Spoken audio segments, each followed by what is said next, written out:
Ladies and gentlemen, this is internet personality Vangelus, and it's raining outside. However, that will not stop the casual Cyberverse train, as we're here to talk about, well, I was gonna say Sinner Twin. He's not actually called Sinner Twin anymore. He's called Twinstrike, because we're not allowed to sin. Children can't know that that's a thing, and that way they won't ever do it. This guy is all spiky and spiny. His necks both have this rigid, punching, piercing... What I'm trying to say is that, like, it actually kind of hurts to do this, and I hope you all appreciate that. He's got some decent posability for his dragon mode, his quadruped, two-tailed, two-headed dragon mode that has humongous rear feet and kind of tiny front feet. Ball joints, basically, at each limb, and his heads are, I think, the piece de resistance here, because he's got no mid-limb joints whatsoever, and he's only got ankles back here, and really, they don't look super good in beast mode when you start using them as outward tilts and stuff, in my opinion. The rear legs, when they start splaying out too far, he starts looking kind of funky unless you do it with the front legs, and those don't have ankle tilts, and that's a metric of quality in 2013. But his heads are on ball joints, granted, ball joints that are meant mostly to go down like this. However, because of the way that they're mounted, his heads can look around independently of each other. They can look up and, well, not really up, but one can look down at the floor, and they can turn in a sort of unison, but a kind of... whoa. A kind of organic unison. There's sirens outside and thunder. Good time to review some tiny dragons, if you ask me.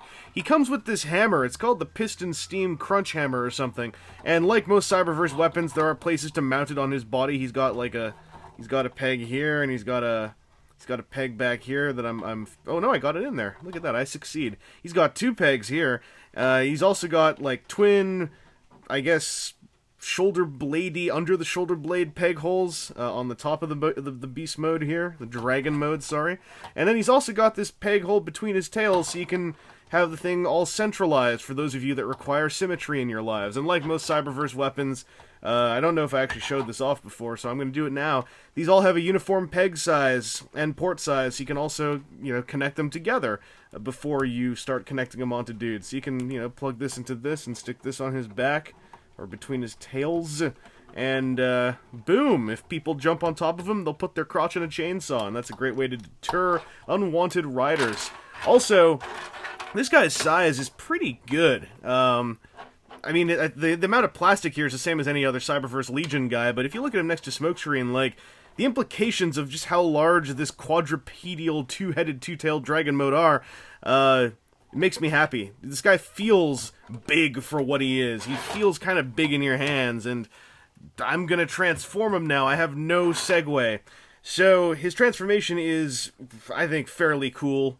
You fold the tail up, and man, what a transformation. I kid... This bit you should actually be a bit careful of, because I've managed to unscrew this rivet, and I barely got it back in there. Basically, the rivet can unscrew if you keep turning it in, like, the same direction, so I just kind of...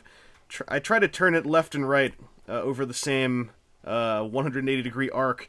The problem I find with these is that I don't think there's really sufficient clearance in either direction for them to happily make it down to where they're supposed to go, and that's kind of a bummer. On the bright side... The step you're doing here of actually moving these things is amazing for changing the silhouette of the legs and adding a little something to your, stand up and fold the head out transformation for a beast-type figure. And it's topped off by the fact that you swivel his feet around to change him from having toes to having boots. And aside from that, you just, get all this stuff out and down and around. The only thing I kind of don't like about this transformation is the complete imprecision of where this pair of front legs go. They're on a united mounting point here, and it doesn't really clip in anywhere, and it never looks really natural anywhere, and it's really easy to start bumping it down, and when it comes down too far, then they start hanging off his kidneys, and stuff just looks unprofessional, and we can't have that here on Casual Cyberverse. The last little thing that this guy does, I think, is this thing is something that at the time at least, I thought was really cool to see on a Legion toy, is that you open up the chest and flip the head out like here. This is like stuff that I usually see on deluxes, and I'm really glad to see that little extra bit of hide the robot head happening on a Legion size, like, what, $6 or $7 toy, depending what country you're in. And there you go, you got Twinstrike in his robot mode, which looks a whole lot like Sinner Twin. He's got dragon heads for hands. That might be debatable for some. I think it looks cool. And the mouths of the dragon heads are pretty much designed to hold weapons. Here, you can give him a hammer.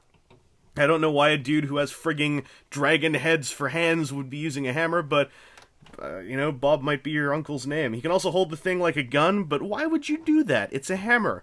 There aren't enough hammers in Transformers. And as far as his posability goes, he's pretty much just got, like, ball-jointed shoulders that really just move, like, in this direction, but due to the transformation, there's a hinge in here to have them come up here, and maybe that will make you feel satisfied. When you don't have him holding a hammer, you can kind of use that to make him go all like, I'm going to shoot you with dragon hands! And then you're like, yo, your shoulders are all crazy looking. His legs have a ball joint at the hip, and because the beast mode didn't have it, there's really no knee joint there.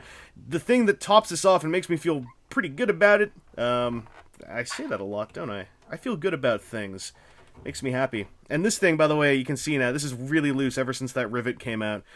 He's got ankle ball joints, and what this means is that you can get really natural levels of stance out of his legs when they are stock still or splayed apart, and I like that a lot. I'm not on that stupid bandwagon of all toys must have ankle tilts when they're Transformers, but man, it is still sweet. I still think of it the same way I thought about it when it started to show up back in the animated days, and it touches my heart. Now, as for a robot mode size comparison, oh hey, he's not in robot mode. You know what would fix this? The magic of Alfred Hitchcock. Presto! Look at that, he magically turned into a robot. So these guys, this guy looked really big compared to him when we had them in their alt modes, but the robot modes, they scale real nicely. That's the thing I've liked about Cyberverse so far, is everyone looks good standing next to everyone, except for Breakdown.